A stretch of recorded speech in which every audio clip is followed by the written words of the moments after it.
Oke, baik. Assalamualaikum warahmatullahi wabarakatuh.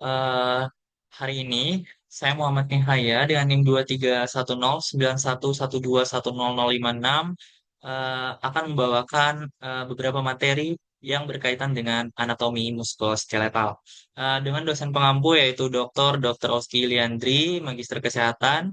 Di sini hari ini saya akan membawakan tiga materi seperti yang sudah ada di layar saya. Di sini ada materi anatomi muskuloskeletal di regio torasik dan juga membris superioris. Terus juga ada anatomi muskuloskeletal di regio abdominis, pelvis, pirinei, dan juga membri inferioris. Terus juga yang terakhir saya akan nanti bahas vaskularisasi serta inervasi dari sistem muskuloskeletal secara umum. Yang pertama nanti kita akan langsung bahas saja untuk anatomi dari muskuloskeletal di regio torasik dan juga membris superioris. Oke, yang pertama kita lihat. Kita membahas mengenai anatomi dari muskuloskeletal regional. Regional ini artinya perbagian seperti itu. Jadi kita bahas muskulo atau otot dan juga skeletal atau skelet, yaitu tulang atau rangka seperti itu. Jadi kita membahas tulang. Tapi nanti kita tidak bahas itu aja. Yang pertama eh, kita bahas mengenai sistem muskuloskeletal dulu. Sistem muskuloskeletal kan terdiri dari tulang, otot, sendi, terus juga struktur pendukung lain kayak ligamen, tendon, sama kartilago atau tulang rawan. Jadi sistem ini kan berperan sebagai kerangka penyokong tubuh, alat gerak, misalnya dia berupa ekstremitas, terus pelindung, organ vital, tempat pembentukan sel darah merah, sumsum tulang, terus juga gudang penyimpanan mineral, kalsium, fosfat, itu ada di tulang, terus juga dalam tubuh manusia, sistem ini kompleks dan juga saling terintegrasi sebenarnya. Jadi dia tidak akan berdiri sendiri sebagai hanya sebagai sebuah otot rangka atau sebagai rangka penyokong tubuh berdiri seperti itu. Jadi di kesempatan kali ini kita membahas dulu regio toraks. Jadi dia mencakup dari dinding dada seperti ini yang kita lihat. Untuk dinding dada ini nanti dia akan melindungi dari organ-organ vital seperti jantung yang ada di sini, terus paru-paru yang lebih besar lagi, terus juga kalau nanti kita bahas juga membrum superioris yang kita bahas di materi pertama ini, nanti itu terdiri dari lengan atas, lengan bawah, juga struktur bahu untuk sebenarnya penting untuk mobilitas dari manusia gitu. Terus kita bahas dulu regio torasik. Jadi struktur sama fungsi muskuloskeletalnya ini apa sih sebenarnya? Jadi kalau kita bicara tentang kerangka tulang dada, kita lihat di sini struktur muskuloskeletal itu kan terbentuk thoracic sac case atau rongga dada gitu. Jadi komponen utamanya kita lihat di sini ada sternum. Jadi sternum ini tulang dada yang terdiri dari tiga bagian. Kita lihat bagian pertama, bagian kedua, serta bagian ketiga yang seperti segitiga di bawah ini. Nah, yang kita lihat yang paling atas ini adalah manubrium sterni. Jadi manubrium sterni ini paling atas yang jadi titik dari artikulasio dengan clavikula dan juga iga pertama. Kita lihat. Ini clavikula berhubungan langsung. Jadi di sini ada artikulasio atau sendi, di sini juga dengan costa pertama. Terus kita lihat corpus terni, bagian yang panjang. Nah, ini untuk corpus terni, ini badan dari si sternum, di mana di sini melekatnya tulang iga kedua sampai tulang iga ketujuh. Terus juga yang paling bawah ini processus sipoideus. Untuk processus sipoideus, ini dia sebenarnya kadang itu belum mengalami dari osifikasi sempurna biasanya pada individu muda. Jadi nanti dia pada saat sudah usia dewasa baru dia akan muncul. Nah, ini angulus, kita lihat angulus, di sini adalah manubrium sterile junction. Nah, di sini biasanya kita akan melakukan pengecekan ketika kita mencari dari psikoste 2. Mungkin itu aja. Terus kita lihat lagi, tadi itu kita bahas sternum. Terus kita lihat 12 tulang iga atau kita nyebutnya costes dalam bahasa Latin.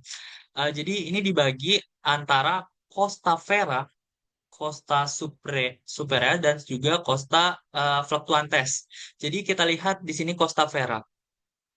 eh, kita juga sebut tulang rusuk sejati atau iga sejati. Jadi dia langsung berhubungan sama si sternum. Kita lihat koste 1, koste 2, koste 3, koste 4, koste 5, koste 6, dan juga koste 7. Terus kalau kita lihat karena dia berhubungan langsung, jadi ini dia kita sebutnya sebagai koste sejati atau tulang iga sejati atau vera. Terus kalau Supria itu kita lihat Coste 8 dan juga Coste 9 serta Coste 10. Dia itu eh, akan berhubungan dengan koste-koste di atasnya. Dan yang terakhir Coste Fluctuantes. Jadi ini kita sebutnya iga melayang karena dia tidak akan berhubungan dengan manapun. Jadi dia dari ketika berhubungan pada sudut costovertebralis di belakang pada bagian posterior, ini dia akan ke depan dan juga akan melayang seperti itu. Jadi dia tidak berhubungan dengan sternum sama sekali. Terus juga kalau kita lihat lagi pada bagian posterior, ini ada yang kita sebut sebagai vertebra. Untuk vertebra sendiri kita lihat di sini. Ada vertebra thoracalis dari thoracalis 1, thoracalis 2, thoracalis 3 sampai dengan thoracalis 12 yang berhubungan dengan si iga tadi atau si koste. Sebenarnya segmen tulang belakang ini punya artikulasio langsung gitu sama iga. Jadi dia kita nyebutnya sebagai costovertebralis, di mana nanti si corpus dan juga uh, prosesus transversus itu dia akan membentuk suatu artikulasio. Jadi kerangka ini nggak cuman bersifatnya sebenarnya struktural tapi juga fungsional. Kalau kita lihat misalnya di bagian anterior, kita lihat di bagian anterior ini kan eh, kita tahu kalau paru-paru itu dia akan nanti mengembang. Nah, paru-paru itu kalau kita ketahui bagaimana pengembangannya, inspirasi maksimal itu biasanya kita temukan di koste 6, koste 7. Kita lihat koste 6, koste 7 ini merupakan eh, koste vera atau rusuk sejati, kosta sejati. Jadi dia benar-benar berhubungan dengan sternum gitu. Jadi si paru-paru itu akan benar-benar terlindungi, apalagi jantung yang berada di sebelah kiri. Nah, kita lihat kan. Terus juga kalau kita melihat di bagian posterior tadi, kita lihat ini sebenarnya untuk eh, vertebra. Vertebra ini sebenarnya mulai dari cervicalis, thoracalis, terus juga nanti ada lumbalis, dan juga yang terakhir itu sampai ke coccygeus. Seperti itu. Mungkin bisa kita lanjutkan.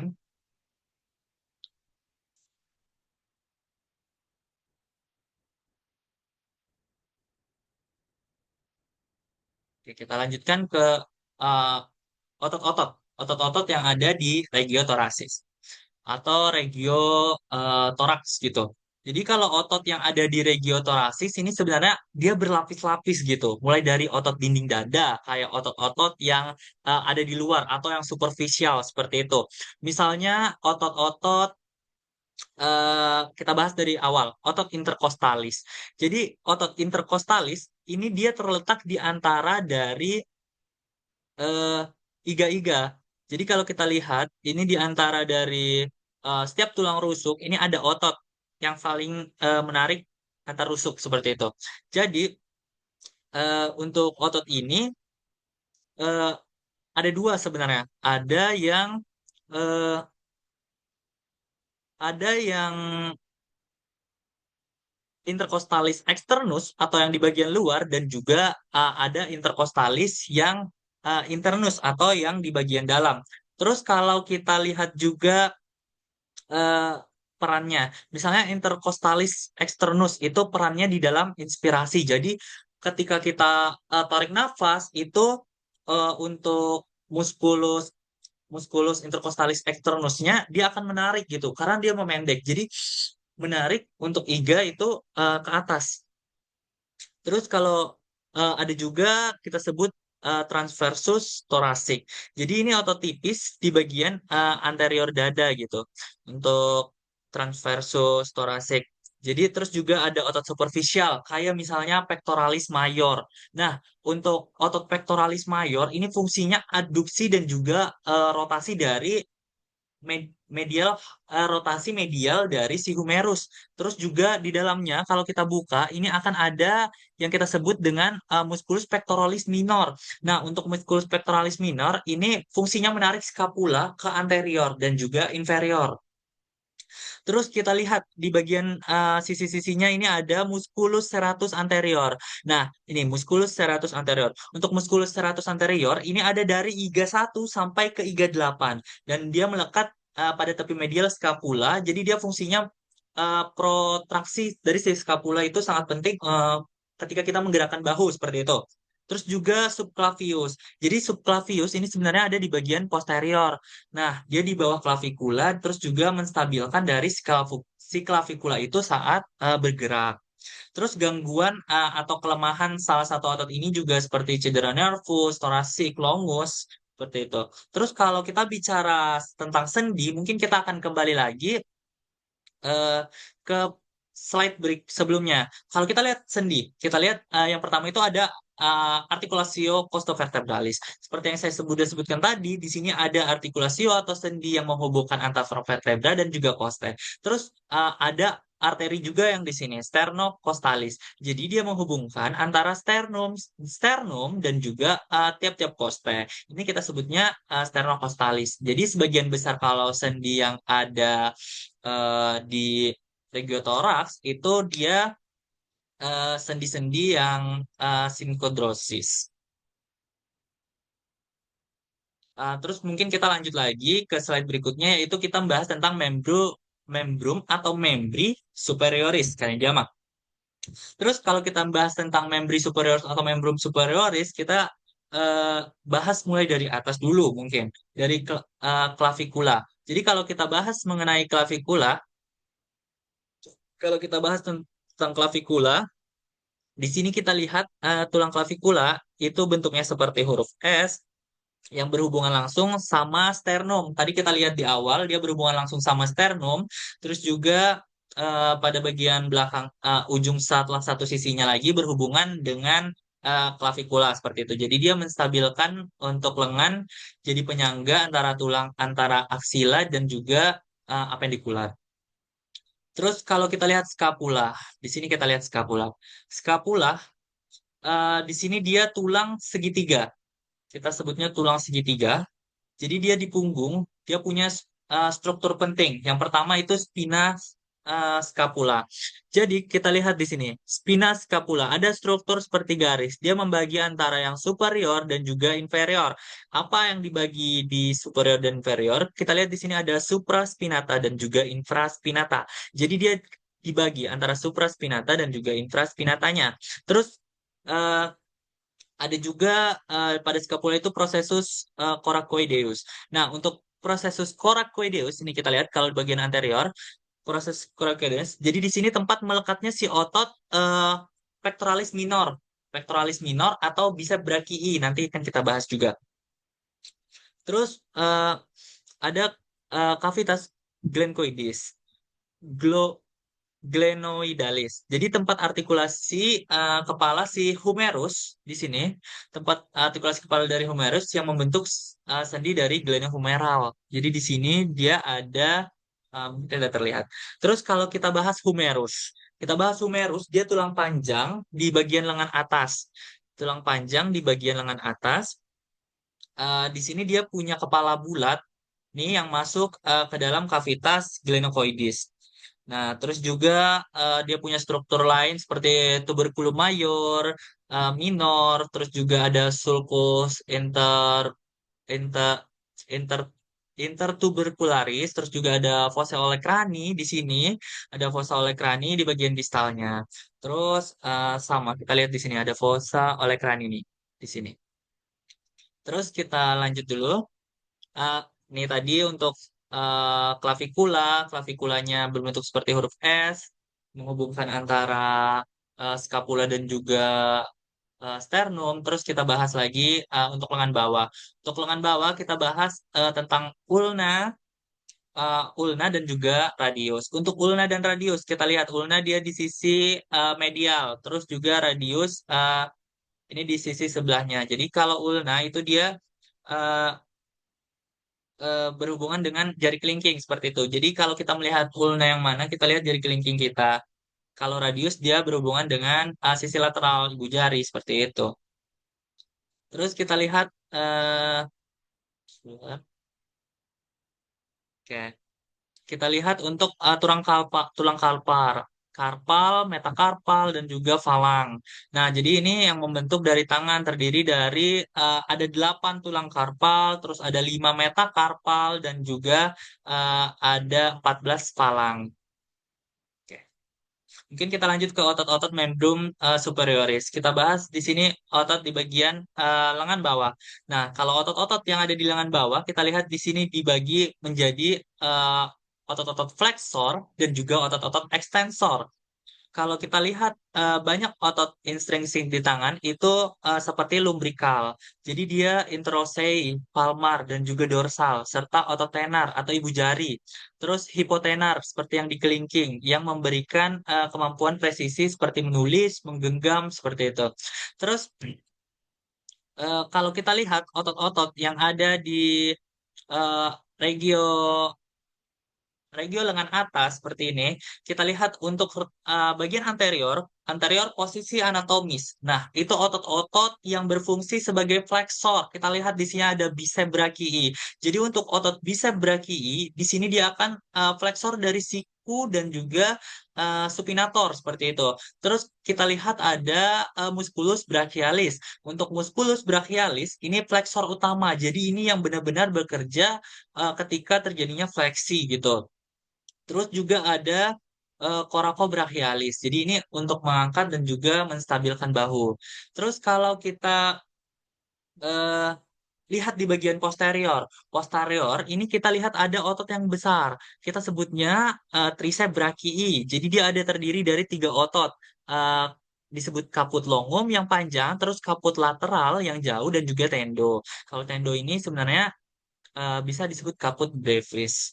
Terus juga kalau kita lihat otot-otot yang ada di bagian bahu, kita lihat pada sisi yang besar sekali menonjol di ujung bahu, ini kita sebutnya musculus deltoideus. Untuk musculus deltoideus, ini otot utama dari si abduksi bahu. Terus juga kita lihat ada di bagian posterior, di sini kita lihat ada eh, atau di sini di bagian anterior masih terlihat, di sini terlihat musculus trapezius. Jadi di sini untuk mengangkat dan juga menstabilkan dari si eh, scapula. Terus ada latissimus dorsi. Kalau latissimus dorsi itu dia akan terlihat di bagian posterior sekali. Terus ada rotator cuff yang terdiri dari supraspinatus, infraspinatus, teres minor, subclavic, dan lain sebagainya. Terus untuk sendi-sendinya, tadi yang pertama itu ada sendi glonohumeral. Glonohumeral di sini, terus juga ada sendi siku, dia akan membentuk dari artikulasio cubiti yang berhubungan dengan si olecranon tadi. Terus juga untuk di bagian pergelangan tangan, oke, sorry. Untuk di bagian pergelangan tangan kita lihat di sini akan terbentuk sendi-sendi ar- articulatio radiocarpalis. Jadi nanti dia di sini akan berhubungan langsung seperti ini. Ah, radia apa? Radius dan juga tulang-tulang karpal. Nah, di sini akan terbentuk articulatio radiocarpalis sebagai sendi interkarpal gitu yang bisa menyebabkan fleksi, ekstensi seperti itu. Terus kalau kita berbicara yang tak seperti tadi, berarti kita berbicara aplikasi klinis penting, misalnya fraktur klavikula. Nah, untuk fraktur klavikula itu umumnya terjadi karena posisi superficial gitu. Terus bisa aja dislokasi bahu kalau kita bicara tentang sendi tadi. Berarti itu sering terjadi ke arah anterior karena kapsul bahu kalau kita lihat kapsul bahu ini akan lemah sekali di bagian anterior karena tidak ada yang mengunci sedikit pun. Jadi terus juga carpal tunnel syndrome. Kalau carpal tunnel syndrome, di sini kan ada eh, di bagian carpal itu ada eh, nervus medianus. Nanti kita akan bahas di inervasi. Nanti di situ dia akan nyebabin nyeri atau prestesi di tangan. Terus juga wing scapula, terus juga ada fraktur koles, fraktur distal radius umum akibat jatuh, bisa juga karena tangan yang menahan tubuh, menahan beban seperti itu. Jadi kalau kita simpulkan dari dua materi awal yang kita bawakan yaitu eh, anatomi muskuloskeletal di regio thoracic dan juga membri superioris, kalau kita lihat ini kan di bagian bagian dari superior dari tubuh gitu. Kalau kita lihat di sini kan, thoracic juga membro atau membri superioris itu dua wilayah penting yang jadi anatomi muskuloskeletal kompleks dan juga adanya integrasi di regio toraks gitu. Terus juga struktur muskuloskeletal juga bukan cuma nyokong tapi juga ngelindungi dari si organ-organ vital serta memfasilitasi dari respirasi saat kita bernapas seperti itu. Jadi anggota gerak atas juga nyiapin buat mobilitas, presisi, terus juga fleksibilitas yang tinggi melalui struktur tulang, otot, sendi, saling kerjasama seperti itu. Jadi mungkin ini saja untuk kedua materi di awal. Nanti saya akan lanjutkan di dua materi berikutnya. Oke. Untuk materi berikutnya, saya akan bahas tentang anatomi muskuloskeletal regio abdominis, pelvis, Pirinei, dan juga membri subinferioris.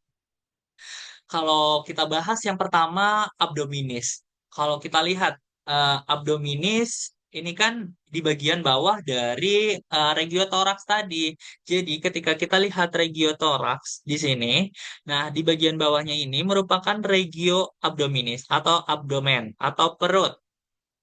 Kalau kita lihat abdomen, eh, sistem muskuloskeletalnya di bukan cuman lagi-lagi bukan cuman penopang tubuh, tapi juga saat berdiri, berjalan, tapi juga fungsi lain seperti pergerakan kompleks kayak melompat, duduk, berlari.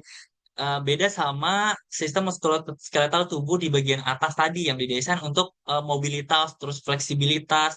Kalau bagian bawah ini lebih ke stabilitas, terus juga kekuatan seperti itu. Terus kalau kita lihat di regio abdomen dan juga pelvis ini punya struktur otot dan juga rangka yang melindungi organ vital seperti saluran cerna, saluran digestif, organ-organ urogenital, terus juga membentuk dari si dinding inferior, superior dari perut, terus juga dasar panggul. Yang pertama kita bahas langsung aja ke regio abdominis.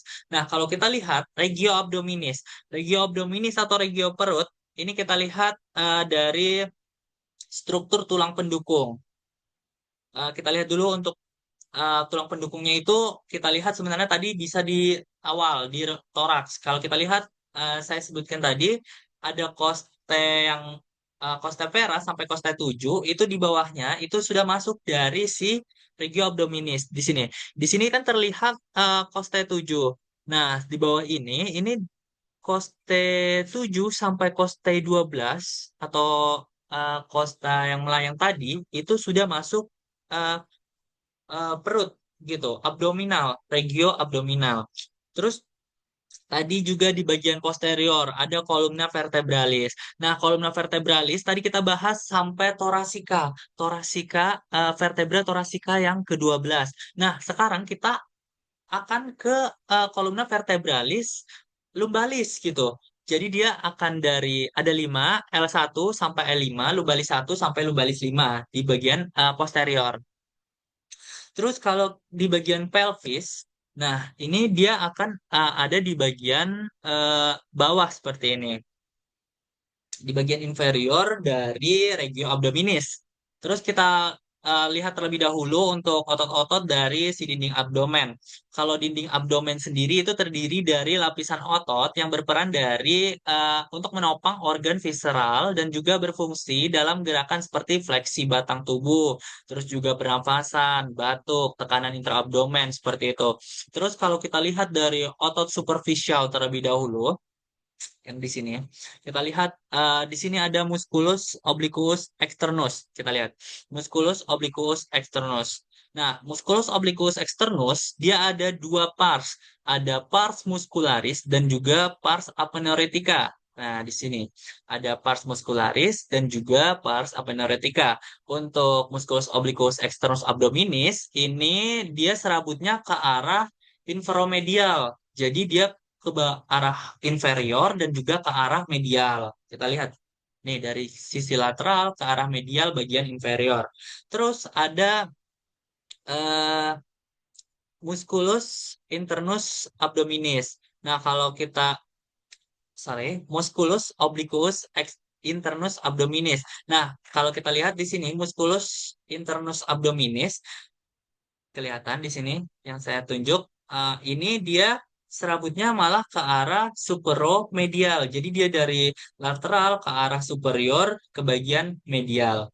Terus juga ada musculus transversus abdominis. Nah, untuk musculus transversus abdominis, sorry, musculus transversus abdominis ini serabutnya horizontal, jadi dia menjadi bagian pelindung yang terdalam gitu. Terus kalau kita lihat di dinding anterior, tadi kan itu otot-otot superficial yang ada di lateral. Oke, kalau sekarang kita lihat di dinding anterior, di sini kita lihat ada musculus rectus abdominis. Di sini dia dikatakan rectus karena dia rekti atau lurus, vertikal. Nah, ini juga dia dibungkus oleh rectus sheath atau disebutnya ini kita lihat ada linea A, ada pembungkus seperti ini. Jadi dia vagina vagina musculorecti abdominis lamina anterior. Jadi dia dibungkus gitu. Terus ada linea alba. Kita lihat ada garis yang berada di tengah. Nah, ini garis berupa garis fibrosa. Jadi ini tempat insersi otot kiri dan juga kanannya. Jadi insersinya itu asalnya itu dari linea alba seperti itu. Terus kalau kita sorry. Eh, Kalau kita lihat dari dinding posterior, itu sebenarnya ada musculus quadratus loborum. Jadi dia menstabilkan dari si pinggang dan juga bisa membantu dari pernapasan. Terus jadi ada musculus iliopsoas.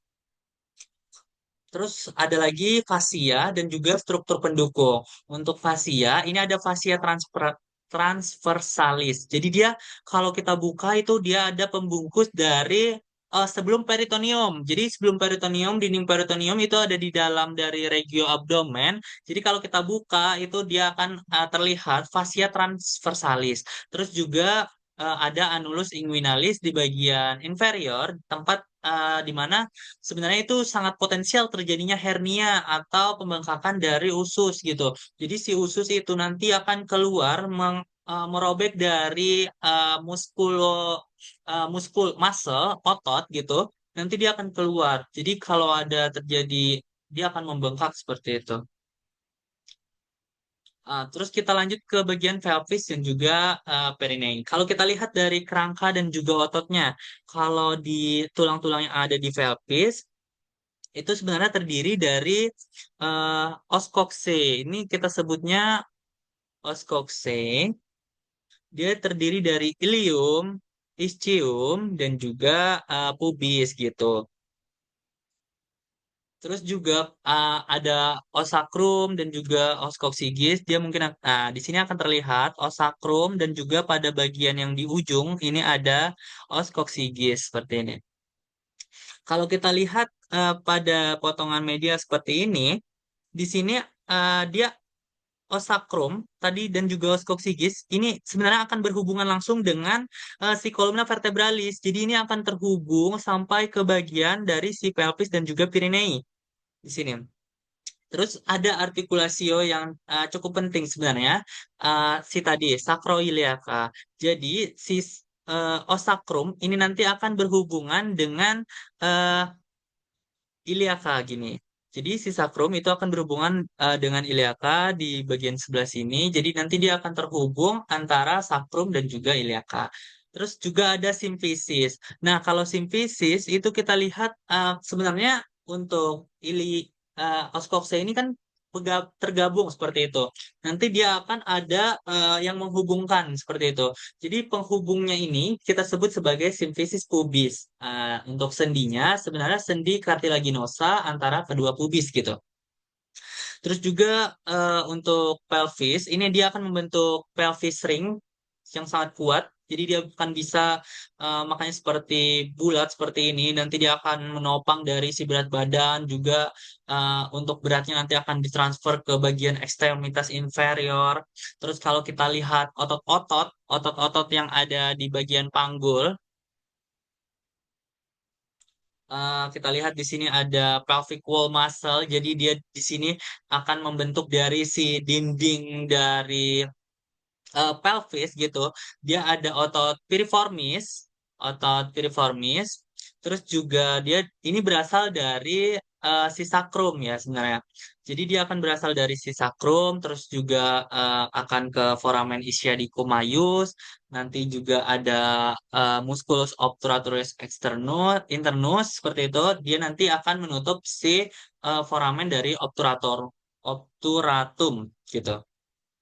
Terus kalau dinding bawah sebagai lantai, pelvic floor muscle atau diafragma pelvis di bagian inferior.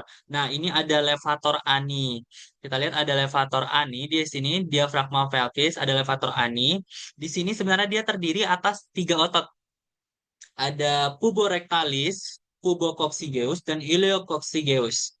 Nah, dan juga yang terakhir untuk bagian pelvic floor muscle itu ada coccygeus.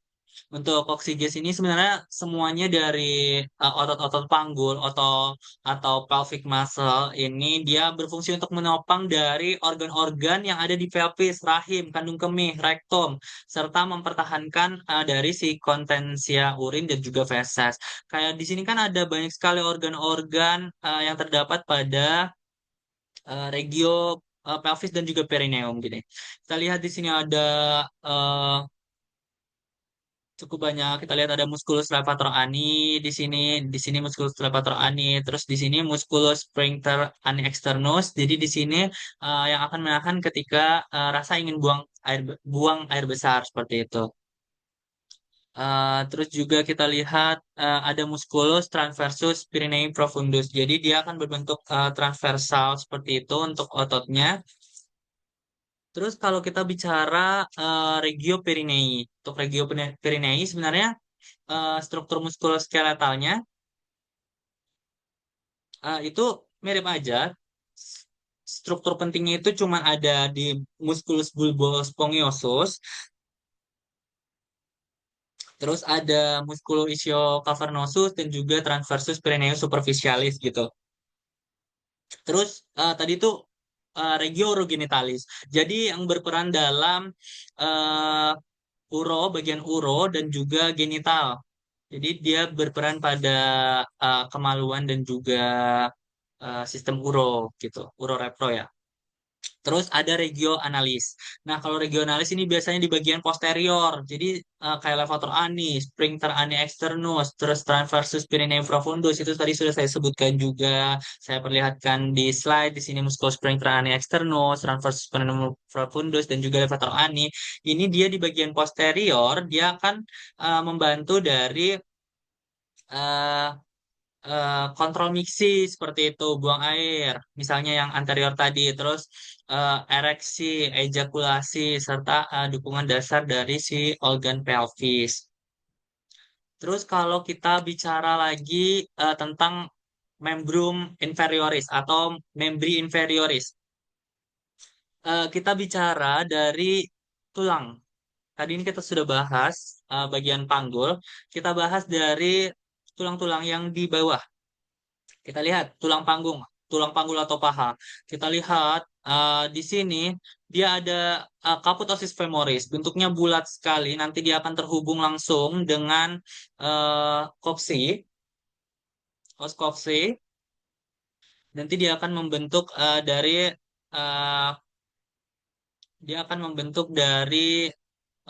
artikulasio gitu, membentuk sendi. antara femur dan juga koksi. Terus kita lihat ada trochanter mayor. Nah, ini akan teraba jika kita meraba pada bagian lateral gitu. Terus nanti dia juga akan terhubung dengan patella. Di sini ada patella surface atau permukaan patella gitu. Terus juga di sini nanti dia akan terhubung dengan tibia dan juga fibula. Nah, kalau kita lihat untuk tulang femur, ini sebenarnya merupakan tulang terpanjang dan juga terkuat. Terus di bawahnya tadi kan ada tulang patella atau patella. Nah, itu tulang sesamoid, jadi melindungi dari si sendi lutut. Kalau kita lihat, tidak terlihat. Intinya dia ada di bagian sini, di bagian inferior, dan nanti dia akan menutup dari si sendi lutut gitu. Terus kalau kita lihat kompartemen dari tibia dan fibula. Kalau kita lihat tibia yang lebih besar, nanti dia di sini pada anterior view atau kita lihat dari anterior, kita lihat di sini ada nanti inferior articular surface. Jadi di sini nanti akan terhubung langsung dengan uh, tulang tarsal atau tulang-tulang kaki gitu. Jadi untuk tibia, sorry, tibia maksud saya, di sini kita melihat akan ada apex, ada kepala dan juga leher pada bagian fibula. Nah, kita lihat juga di bagian posterior, di sini ada tajaman, terus juga kita lihat di sini ada superior articular surface. Jadi di sini nanti dia yang akan terhubung dengan si femur tadi. Oke, nah ini untuk bagian tarsal. Jadi kalau kita ke bagian tarsal, di sini ada tiga lagi seperti yang di tangan tadi. Tarsal, metatarsal, dan juga falang. Di sini dia akan membentuk dari si eh, tulang-tulang dari jari kaki gitu. Kita lihat yang paling besar di sini calcaneus, terus di sini ada cuboid, navicular, terus juga di sini lateral intermediate medial dari cuneiform cuneiform. Terus di sini ada metatarsal. Nah, dan yang terakhir di sini ada falang. Oh, untuk metatarsal, falang dan juga untuk metatarsal dan juga falang itu dia terdiri dari tiga struktur atau tiga bagian saja, mulai dari kepala, badan dan juga dasar seperti itu. Jadi ada kaput, korpus dan juga dasar. Terus kalau kita lihat dari sisi medial, nah kalau kita lihat dari sisi medial, ini akan terlihat sekali kalau eh, di sini yang terlihat sangat besar itu adalah calcaneus dan juga talus di bagian superiornya. Nah, kalau kita membahas tentang otot-otot yang ada pada membrum inferioris atau membri inferioris. Di sini kita lihat dulu otot panggul atas. Jadi kita lihat otot panggul dan juga paha itu sebenarnya kita harus lihatnya dari si gluteus. Cuman di sini tidak terlihat gluteus ya. Jadi gluteus itu otot yang berada di panggul. Jadi dia bisa ekstensor kuat panggul seperti itu. Nah, di dalamnya kalau kita buka itu akan ada lagi gluteus minimus atau gluteus medius juga ada. Jadi dia membantu dari si abduksi dan juga stabilisasi pelvis. Terus ada kompartemen anterior paha. Jadi kita lihat di sini pada bagian anterior kita akan melihat otot musculus quadriceps femoris. Jadi dia di sini akan ada 4 otot untuk musculus quadriceps femoris. Di sini musculus vatus lateralis, terus juga musculus rectus femoris dan juga yang terakhir musculus vatus medialis, terus seperti itu. Jadi dia adalah otot-otot yang membantu untuk ekstensor dari lutut. Terus juga ada musculus sartorius. Di sini dia akan bantu dari flexor dari panggul sama lutut. Terus untuk bagian posterior kita lihat di sini ada hamstring. Jadi untuk hamstring ini dia kita sebut juga sebagai musculus bicep femoris terdiri dari dua, ada semitendinosus dan juga semimembranosus. Terus juga Fungsinya itu untuk ekstensor panggul dan juga flexor lutut. Terus ada adduktor longus, brevis, dan juga magnus untuk adduksi dari si paha. Kalau di bagian kaki, kita lihat aja di bagian anterior, ini otot-ototnya akan membantu untuk dorsofleksi. Terus di bagian posterior, ini akan membantu untuk si plantar fleksi. Terus untuk di lateral, itu akan membantu dari si eversi. Terus untuk sendi dan gerakan, sendi panggul. Tadi kita lihat kalau ada bola dan juga soket. Jadi ini akan sangat stabil. Kalau sendi lutut, dia menggunakan engsel kompleks. Dia dibantu sama ligamen crucifita dan juga meniskus. Terus sendi dari pergelangan kaki. Kalau pergelangan kaki kita lihat tadi, eh, kalau dia itu akan talocrural. Jadi gerakannya akan dorsofleksi dan juga plantar fleksi. Dorsofleksi dan juga plantar fleksi. Dan terus juga ada subtalar. Jadi dia ini akan dari inversi dan juga eversi kaki. Kalau kita lihat subtalar itu antara talus dan juga yang di bawahnya sini. Jadi dia akan antara talus, di sini talus, dan juga yang di bawahnya di cuboid radicular itu dan sebagainya. Terus kalau kita lihat dari aplikasi klinisnya sebenarnya biasanya ada terjadi hernia inguinalis dan juga femoralis karena kelemahan dari si otot dinding perut. Kenapa kelemahan otot dinding perut tadi bisa nyebabin itu? Karena terjadi kelemahan, jika terjadi tekanan yang sangat berat, maka si usus itu bakalan menembus dari si dinding otot perut atau dinding regioabdominalis. Terus juga bisa prolaps organ panggul gitu. Jadi karena otot dasar pelvis itu berat untuk menopang dari organ karena adanya tekanan yang sangat besar sekali, akhirnya dia bisa menyebabkan prolaps atau kegagalan otot dasar panggul tadi. Terus juga bisa fraktur leher femur. Jadi leher femur itu kan kita lihat leher femur. Nah, leher femur ini akan mengecil sekali. Jadi di sini cukup riskan atau cukup rawan jika terjadinya fraktur atau patah. Biasanya pada lansia karena dia juga akan ada nanti setelah fraktur itu dia akan ada resiko dari nekrosis avaskular gitu. Makin berbahaya sekali sebagai komplikasinya. Terus cedera ACL. Kalau ACL lagi-lagi balik ke sini di bagian eh, lutut. Terus juga mungkin itu aja sebenarnya untuk regio abdominalis pelvis dan juga Pirinei dan juga tegak bawah sebagai fondasi dari stabilisasi eh, yang kompleks terintegrasi gitu. Wilayah ini juga berperan dari menjaga si postur tubuh, terus juga gerakan dari organ-organ visceral, serta memfasilitasi gerakan besar kayak jalan, terus aktivitas reproduktif dan ekskresi seperti itu.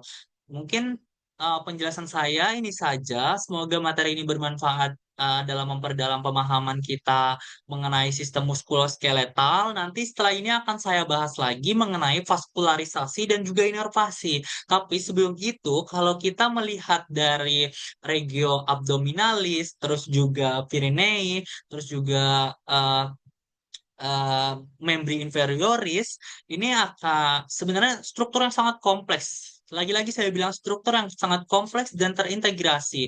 Jadi struktur ini sebenarnya tidak bisa kita pisahkan hanya otot-otot saja yang bekerja.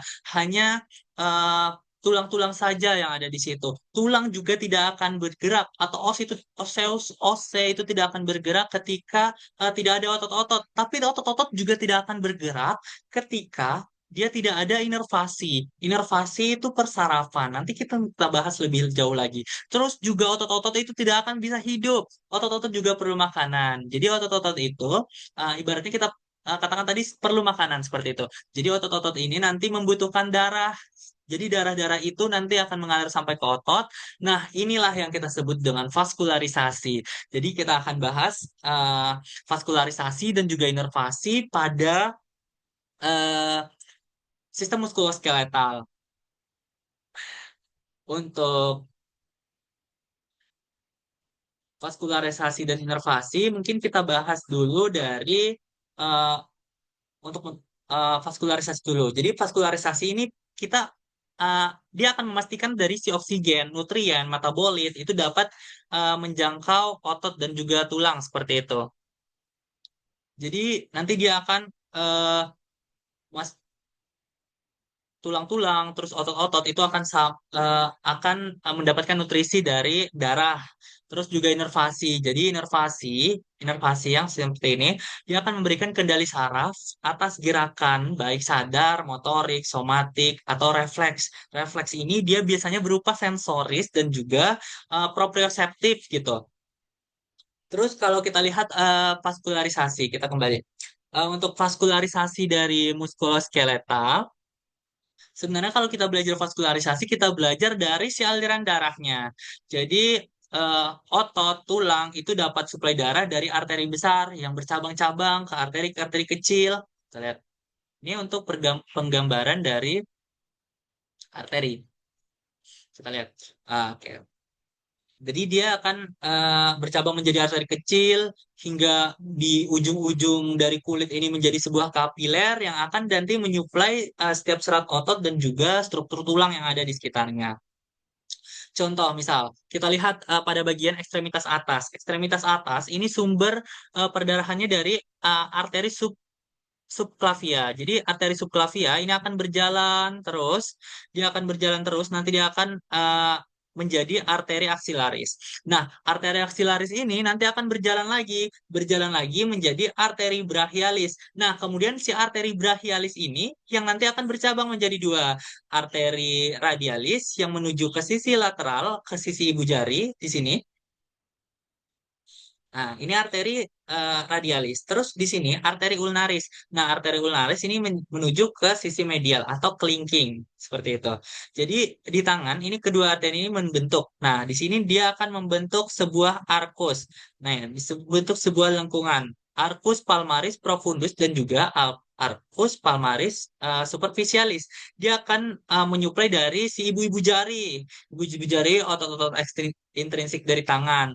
Terus kalau kita lihat, kita ingat tadi ada otot deltoideus, kayak seperti otot deltoideus, terus rotator cuff yang ada di bahu, itu dia akan akan disuplai darah-darahnya dari arteri thoracoabdominalis, terus juga arteri circumflexia humeri yang ada di regio tangan di area sini, terus juga supraskapularis di bagian posteriornya.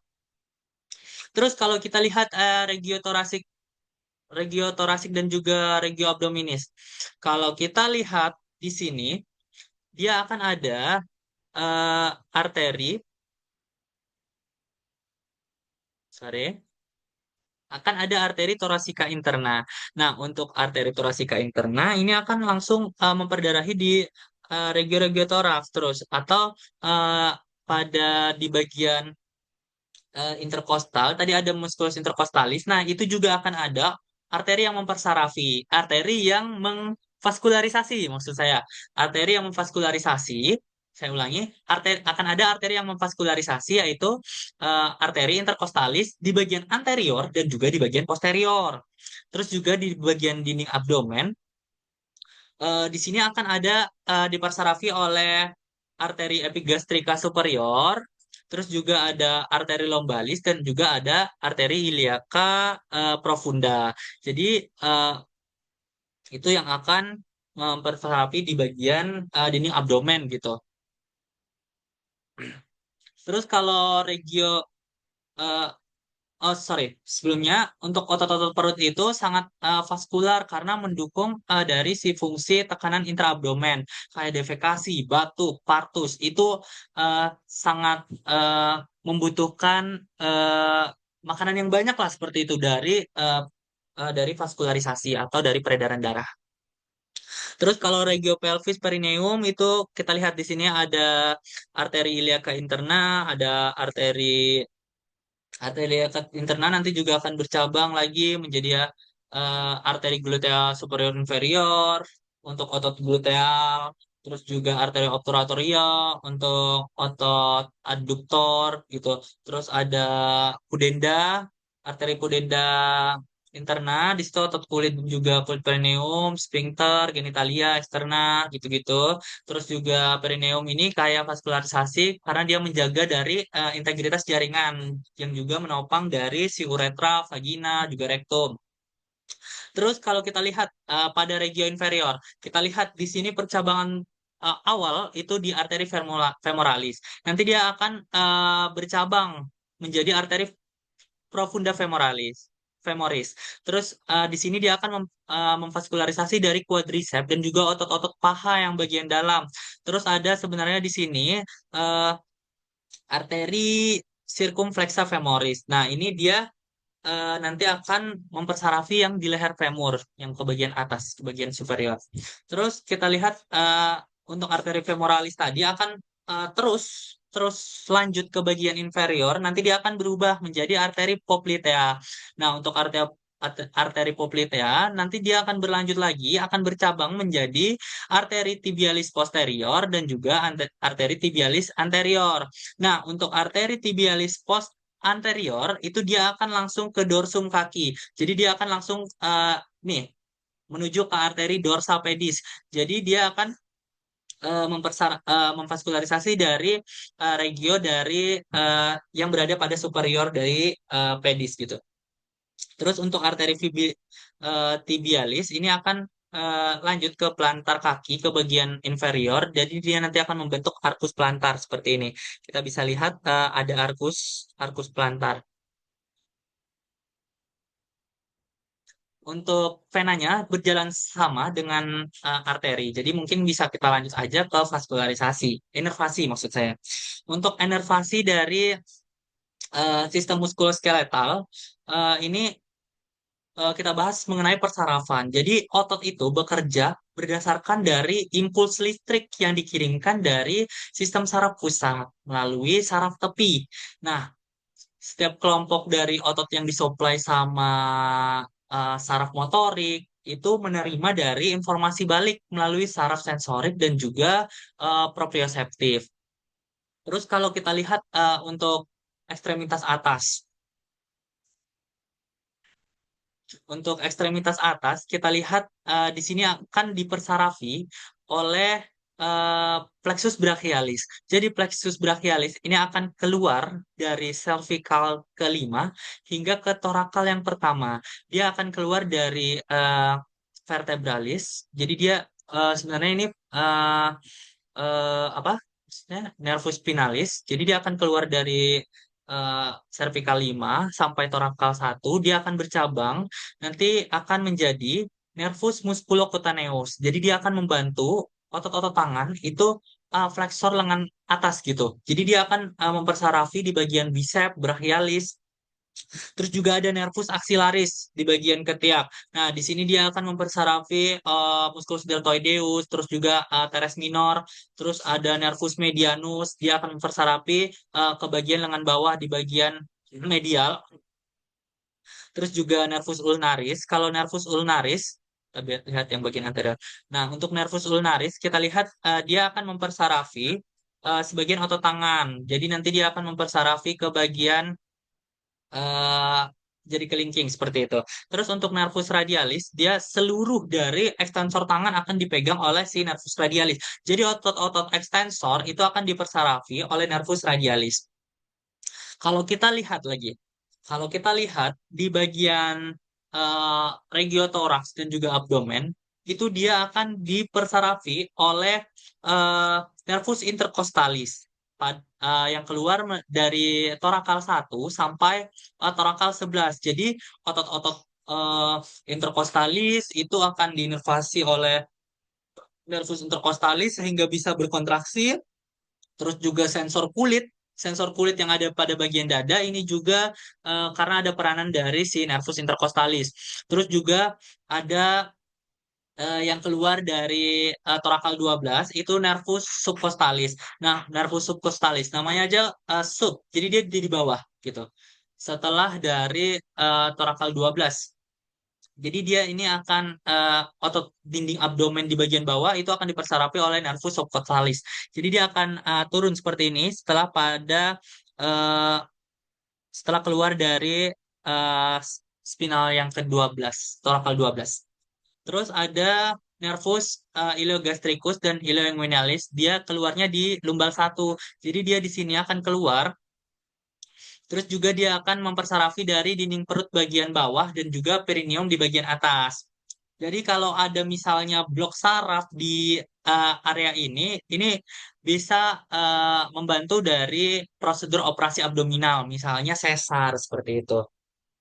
Terus kalau kita lihat pelvis dan perineum, dia di sini akan dibentuk lagi oleh plexus, plexus atau anyaman gitu. Jadi ini akan ada plexus lumbosakral. Di sini dia akan membentuk anyaman pada lumbal 4 sampai sakral 4 gitu.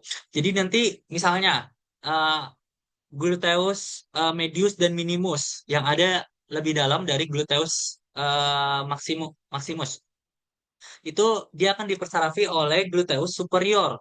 Terus kalau dia gluteus maximus tadi yang lebih superficial itu akan dipersarafi oleh nervus gluteus inferior.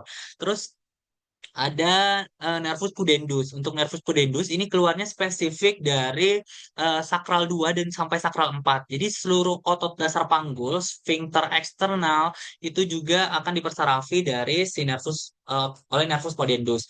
Terus ada yang terakhir nervus obturatorius. Jadi otot-otot adduktor paha itu akan ada dipersarafi oleh atau dinervasi oleh nervus obturatorius. Jadi kalau cedera nervus pudendus saat partus misalnya, itu bisa nyebabin dari inkontinensia urin atau feses, jadi tidak bisa keluar. Terakhir kita lihat untuk ekstremitas. Ekstremitas bawah dipersarafi sama plexus, plexus lumbalis juga. Jadi dia dari L1 sampai L4 tadi bergabung dengan plexus sarcalis. Jadi L4 sampai S3. Nah, kita lihat di sini. Di sini ada nervus femoralis. Dia berjalan ke arah inferior. Nah, ini akan mempersarafi dari quadriceps femoris dan juga uh, yang berfungsi untuk ekstensor dari lutut. Terus kita lihat ada nervus obturatorius. Dia akan membantu untuk adduktor paha. Jadi paha itu akan bergerak ke medial. Itu dibantu oleh nervus obturatorius. Uh, Terus juga ada nervus ischiadicus. Jadi ini merupakan saraf terbesar. Jadi dia membelah lagi nanti di sini dia akan berjalan kan. Akan berjalan, dia akan membelah menjadi nervus tibialis untuk di sini yang membantu dari flexor kaki, otot betis, plantar seperti itu. Jadi dia akan menggerakkan dari si plantar atau pedis. Terus juga nervus fibularis communis, dia akan ada dua, yaitu superficialis, dia akan membantu eversi dari kaki, terus juga pada bagian yang profundus, dia akan dorsofleksi kaki. Kalau misalnya terjadi cedera pada nervus fibularis, itu misalnya karena gips yang terlalu ketat, misalnya, itu dia bisa nyebabin drop foot. Jadi kakinya itu seperti cengkraman seperti ini. Jari-jarinya akan mencengkram. Kalau kita lihat dari struktur neurovaskular pada pola distribusinya, semua otot tulang itu punya neurovaskular bandel. Biasanya terdiri dari satu arteri, dua vena, dan juga satu saraf. Jadi kalau kita lihat bukan organ-organ, otot-otot atau tulang-tulang itu biasanya terdiri dari satu arteri, dua vena, dan juga satu saraf. Dia akan berjalan di dua fasia otot. Kalau ada pertemuan otot, dia akan berjalan di situ. Jadi ada seperti jalur, itu kita sebut sebagai fasi. Terus kalau dalam proses klinis kayak injeksi atau pembedahan itu sangat menghindari dari si area bandel yang penting biar tidak menimbulkan komplikasi serius. Karena jika terkena atau terpotong saja misalnya dari si nervus, maka itu dia tidak akan menginervasi, sensor tidak akan sampai, motorik tidak akan sampai. Jadi akan sangat berbahaya sekali kalau misalnya terjadi lesi saja, jejas saja pada nervus gitu. Misalnya, kita lakukan injeksi intramuskular di regiogluteal. Nah, itu tuh harus di kuadran supralateral. Jadi di bagian superior dan juga agak ke lateral. Jadi agak keluar dan juga di bagian atas itu kenapa? Karena kita menghindari dari si nervus sciaticus. Kalau kita lihat di sini nervus sciaticus berjalan di bagian medial dan juga di bagian superior bahkan sampai ke inferior. Nah, makanya kita harus berpikir mengenai eh, letaknya di mana. Kita harus tahu letaknya di mana. Kita harus tahu tempatnya di mana. Sehingga kalau terjadi sesuatu, jangan kita lakukan di situ. Kalau kita melakukan sebuah tindakan, kita lakukan di situ karena kita tidak tahu, itu menjadi sebuah kelalaian seperti itu. Jadi kalau kita lakukan di penerapan klinis, kayak misalnya gangguan vaskular, karena kita bahas tentang vaskularisasi dan inervasi, gangguan vaskular dan juga gangguan saraf yang cukup penting untuk diingat. Misalnya sindrom kompartemen. Jadi kalau sindrom kompartemen itu kan tekanan di dalam ruang otot itu meningkat. Pembuluh darah dan saraf juga dia akan bisa menyebabkan dari si pembuluh darah dan saraf ini iskemik. Kalau dia iskemik, lama-kelamaan dia akan nekrosis. Jadi ini cukup berbahaya. Kalau dia iskemik, terjadi sumbatan, lama-lama tidak ada suplai yang datang, dia akan nekrosis. Terus misalnya pada neuropati diabetik, ini sering sekali terjadi pada penderita diabetes, dia terjadi kelemahan otot, kehilangan refleks, terus juga ulkus kaki karena gangguan dari si saraf sensorisnya. Jadi karena tidak ada yang sampai ke situ, aliran juga tidak sampai ke situ, itu dia terjadi ulkus atau ulcer gitu. Terus kalau misalnya fraktur tulang panjang, kita cari contoh lain. Fraktur tulang panjang kayak humerus, dia itu bisa merusak saraf. Misalnya saja fraktur humerus tadi ya, dia menyebabkan cedera dari nervus radialis. Maka itu nervus radialisnya harus diperbaiki lagi. Nervus radialisnya harus dihubungkan lagi agar inervasi persarapannya akan terhubung. Jadi ketika mendapatkan sensor, maka sensor itu akan diteruskan impulsnya ke otak seperti itu melalui medula spinalis. Terus juga ketika gerakan motoris, jadi bisa terjadi gerakan motoris gitu dari impuls dari otak menuju ke medula spinalis, terus juga akan keluar dari medula spinalis sampai ke eh, ujung-ujung saraf itu akan sampai seperti itu. Kalau terjadi cedera saja itu tidak akan sampai, maka tidak akan ada sensorik dan juga motorik yang terjadi. Terus kita lihat arteri perifer occlusi, dia menyebabkan claudicatio, misalnya nyeri saat berjalan. Terus juga eh, ada cedera plexus seperti Erb's palsy, itu misalnya cedera pada spinal eh, cervical vertebra cervical 5 6 itu bisa menyebabkan Erb's palsy, terus juga Klumpke palsy itu bisa pada cervical 8 sampai ke thoracal 1 itu biasanya terjadi trauma pada kelahiran, terus juga pada kecelakaan. Jadi inervasi vaskularisasi ini komponen yang nggak bisa kita pisahkan dari sistem muskuloskeletal karena setiap otot, tulang, sendi, jaringan penyokong memerlukan suplai darah yang memadai dan juga kontrol saraf yang tepat. Jadi ketika kita mendapatkan sensor, maka sensor itulah yang akan diterjemahkan seperti itu untuk menjalankan fungsinya. Terus gangguan pada salah satu sistem ini juga bisa berakibat serius ke sistem-sistem lain, baik dalam bentuk nyeri, kelemahan, kelainan, sampai gangguan gerak dan juga sensoris. Eh, Mungkin sudah cukup panjang pembahasan kita hari ini membahas tiga materi secara utuh. Ini dermatom. Untuk dermatom itu posisinya akan melingkar. Di sini dia akan keluar pada cervical 4, terus cervical eh, 6, cervical 7, cervical 8. Dia akan melingkar seperti ini sampai ke cervical 8. Nah, pada bagian posterior juga sama seperti itu. Arteri-arteri yang berperan di sini mulai dari uh, plexus lumbosakra, plexus brachialis seperti itu. Mungkin itu saja. Jadi kita tidak bisa memisahkan antara bagaimana otot, bagaimana rangka atau skelet, muskuloskeletal, juga inervasi serta vaskularisasi yang mempersarafi dari uh, regio muskuloskeletal tadi itu juga sangat berkaitan dan harus saling terkait selalu. Mungkin itu saja yang dapat saya sampaikan. Salah hilafnya saya mohon maaf. Demikian, wassalamualaikum warahmatullahi wabarakatuh.